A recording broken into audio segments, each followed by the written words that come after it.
À noite, Aniceto veio ver-nos, começando por dizer: Amanhã deveremos partir os 3, a serviço nas esferas da crosta. Telésforo recomendou-me certas atividades de importância, mas posso atendê-las em particular, proporcionando a ambos uma estação semanal de experiência e serviço. Fiquei radiante. Muita vez regressara ao ninho doméstico, tornara a cidade em que desenvolvera a tarefa última e, todavia, não me detivera no exame das possibilidades extensas do concurso fraternal. De quando em vez, era defrontado por situações difíceis, nas quais velhos conterrâneos encaravam problemas de vulto.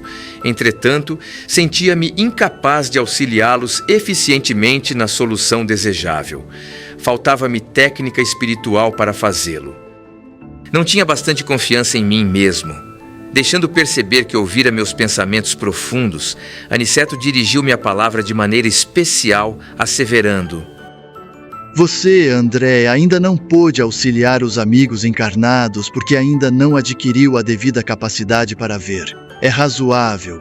Quando na carne somos muitas vezes inclinados a verificar tão somente os efeitos, sem ponderar as origens. No mendigo, vemos apenas a miséria. No enfermo, somente a ruína física. Faz-se indispensável identificar as causas.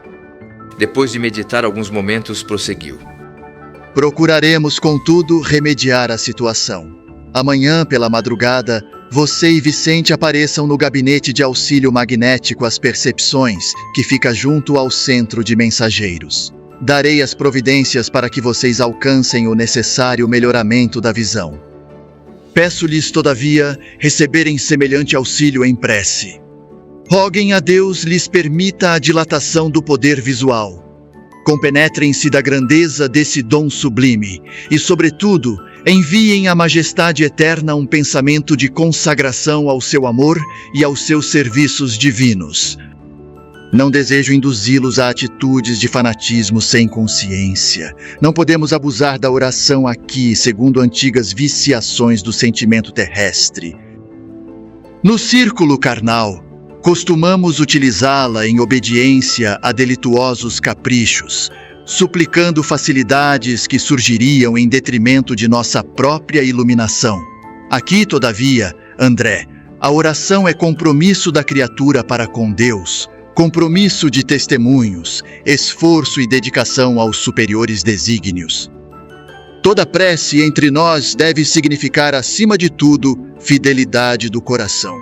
Quem ora em nossa condição espiritual, sintoniza a mente com as esferas mais altas e novas luzes lhe abrilhantam os caminhos. Diante da nobre autoridade de Aniceto, não me atrevi a falar, e cheguei mesmo a recear a externação de qualquer pensamento. Deixou-nos o generoso instrutor com palavras carinhosas de amizade e incentivo. Vicente e eu acalentávamos projetos magníficos. Fiamos, pela primeira vez, cooperar a favor dos encarnados em geral. Nosso repouso noturno foi brevíssimo. Aguardávamos ansiosamente a alvorada, a fim de receber o auxílio magnético do gabinete referido.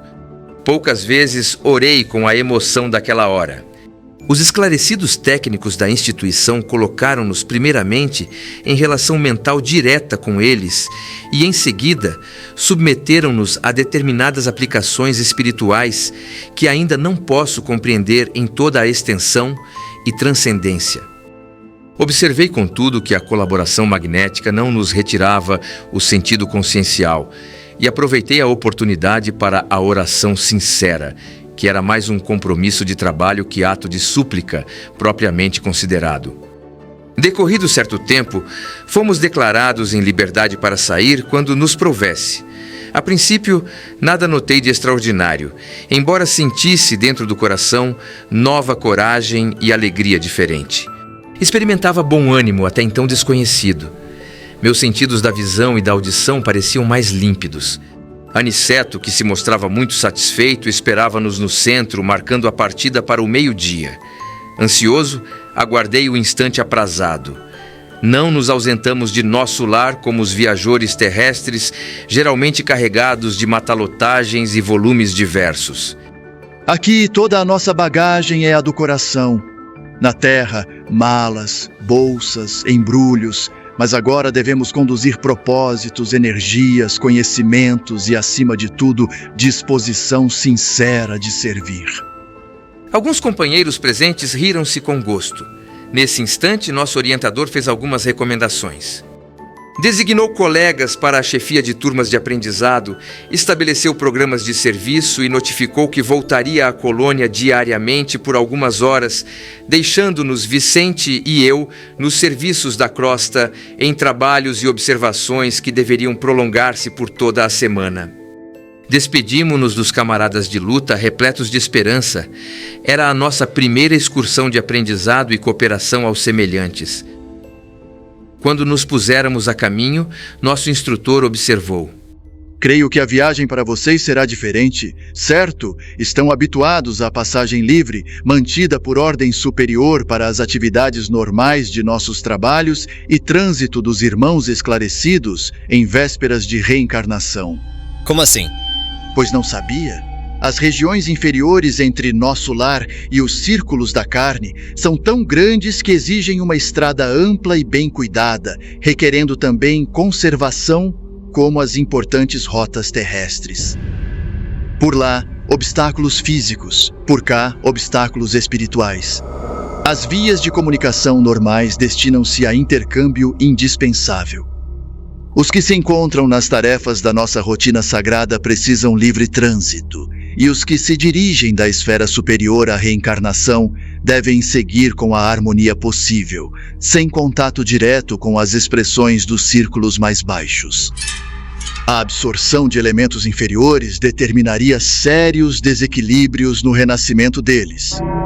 Há que evitar semelhantes distúrbios. Nós, porém, seguimos numa expedição de aprendizado e experiência. Não devemos, por isso, preferir os caminhos mais fáceis. Identificando-nos à perplexidade, Aniceto concluiu: Imaginemos um rio de imensas proporções, separando duas regiões diferentes. Existe o val, que oferece transporte rápido, e há passagens diversas através de fundos precipícios. Pela expressão do bondoso instrutor, concluí que ele poderia voltar à colônia quando quisesse, que não encontraria obstáculos de qualquer ordem em parte alguma, em razão do poder espiritual de que se achava revestido, mas fazia-se peregrino como nós, por devotamento à missão de ensinar. Vicente e eu não dispunhamos de expressão vibratória adequada aos grandes feitos. Éramos vulgares, quanto era a maioria dos habitantes da nossa cidade espiritual. Possuíamos apenas alguns princípios de volitação, contudo, permanecíamos muito distantes do verdadeiro poder. Nunca vira, pois, a energia e a humildade em tão belo consórcio. Aniceto dirigia-nos firmemente como orientador de pulso, vigoroso e sábio, mas não vacilava em se fazer igual a nós, a fim de servir como devotado companheiro. Meditando sobre a lição sublime, em pleno impulso volitante, contemplei as torres de nosso lar que iam ficando à distância.